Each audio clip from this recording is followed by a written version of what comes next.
بسم اللہ الرحمن الرحیم. سال اول کے اسٹوڈنٹس السلام علیکم.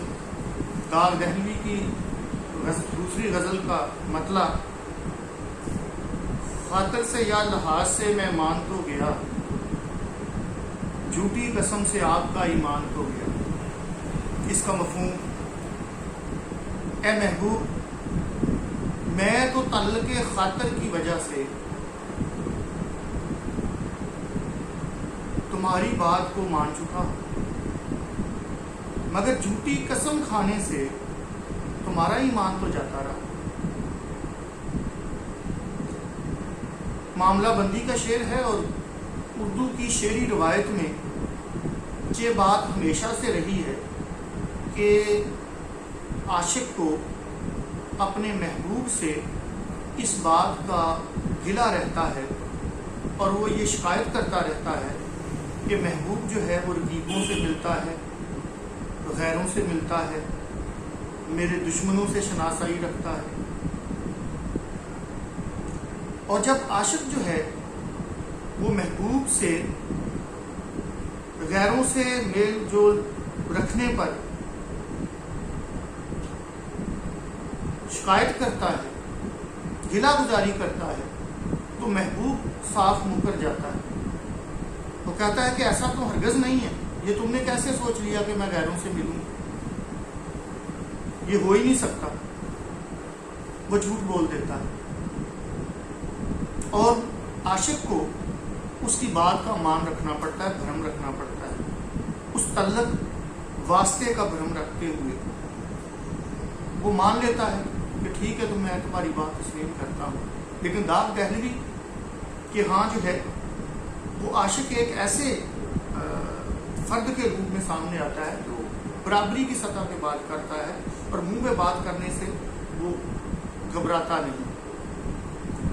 اس لیے اس نے کہا ہے کہ چلو میں نے تو تمہاری بات تسلیم کر لی، لیکن تم نے تو جھوٹ بولا ہے، تمہارا ایمان تو جاتا رہا. نبی محترم حضرت محمد مصطفیٰ صلی اللہ علیہ وسلم سے صحابہ کرام پوچھا کہ یا رسول اللہ صلی اللہ علیہ وسلم، کیا مومن بزدل ہو سکتا ہے؟ آپ نے فرمایا ہاں ہو سکتا ہے.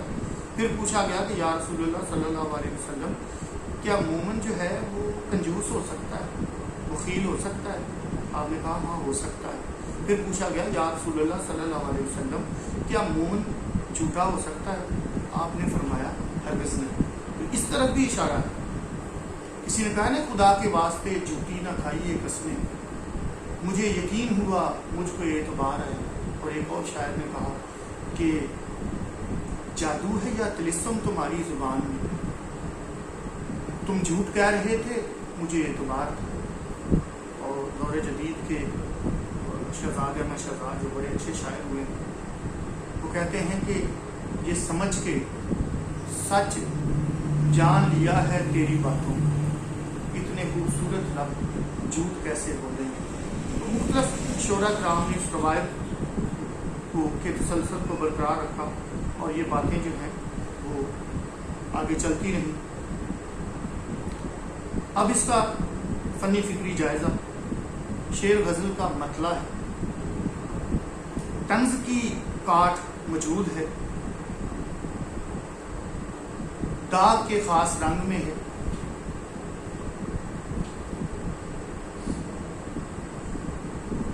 غزل کا روایتی مضمون ہے.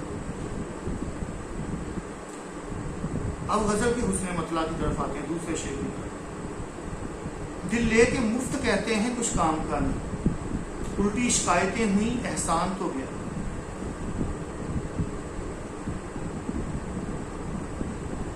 محبوب میرے دل کو مفت لے کر بھی احسان ماننے کی بجائے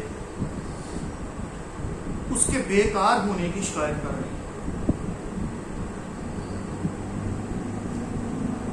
عاشق یہ بھی غزل کا روایتی شعر ہے اور روایتی مضمون ہے. عاشق اپنے تئیں یہ سمجھتا ہے کہ میں نے اپنے محبوب کو اپنا محبت برا خلوص برا دل بغیر کسی لالچ کے حرص و ہوس کے دے گا، مفت دیا. اور میرے پاس یہ سب سے قیمتی متاع میرا دل، اور یہ سمجھتا ہے کہ محبوب اس دل کی قدر کرے گا. جیسے میر نے کہا تھا اس دل کی قدر کرتے رہی ہو تم، یہ ہمارا بھی ناز پرور تھا. لیکن محبوب روایتی انسان جو مادی دنیا کا باشندہ ہے اور مادیت پرست ہے، اسے روپے پیسے سے، دھن دولت سے دلچسپی، کوٹھی بنگلے سے دلچسپی. وہ دل کو لے کے کیا کرے؟ چار ڈال. جیسے کسی نے کہا یہ ادائے بے نیازی کہ وہ میرے دل کو لے کر بڑی بے رخی سے بولے، کچھ کسی کام کا نہیں.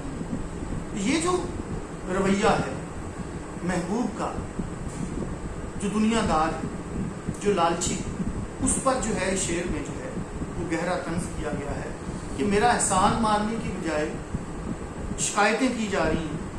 کہا نا کہ کوئی اس جنس کا دلی میں خریدار نہیں، کوئی اس جنس کا دلی میں خریدار نہیں. دل تو حاضر ہے وہ لیکن کوئی دلدار نہیں. دلدار موجود ہی نہیں، دل حاضر ہے، کوئی اس کی قدر نہیں کرتا، کوئی اس خلوص کو نہیں سمجھتا. تو جو غزل کا دوسرا شعر تھا وہ بھی روایت سے جڑا ہوا تھا اور محبوب پر ایک طرح سے جو ہے وہ ایک گلہ کیا گیا ہے کہ بجائے احسان ماننے کے کہ میں نے دل دیا ہے، جیسے کسی نے کہا مصرع کہ جا دل تمہیں دیتے ہیں کیا یاد کرو، جا دل تمہیں دیتے ہیں کیا یاد کرو. شاعر نے ایک روایت کو آگے بڑھاتے ہوئے اپنے اس شوخی امیز، شرارت امیز، طنز امیز انداز کو اس میں بھی برقرار رکھا ہے. تو اس کا جو فنی فکری جائزہ ہوگا وہ غزل کا روایتی مضمون ہے، طنز کا پہلو موجود ہے، معاملہ بندی کا شعر ہے.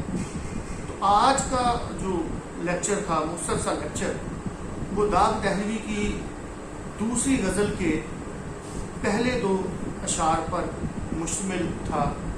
تو آج کا لیکچر میرے بیٹوں تمام ہوا.